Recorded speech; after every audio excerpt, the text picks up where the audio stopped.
ide o to, aby sme poukázali na praktiky policajné, totalitné praktiky tohto štátu. A toto sa práve deje.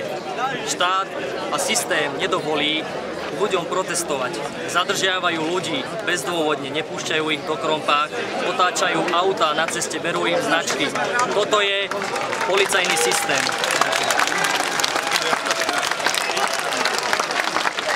V prvom rade by som chcel všetkým poďakovať, že prišli a popriať pekný deň. Som rád, že tu je veľa ľudí, bežných ľudí, ktorí konečne prišli vyjadriť svoj názor a že sa neboja vyjadriť svoj názor.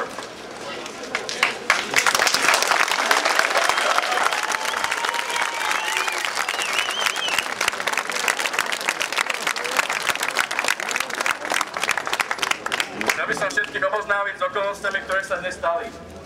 Slovenská republika celé svoje územie je okupované policajnými hliadkami. A prečo?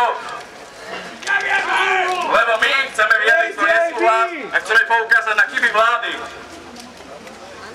Ľudia, páči sa vám, že sú na toto vynakladané naše peniaze? Nie! Terorizujú polícia, ktorá nás má chrániť? Páči sa vám to? Nie!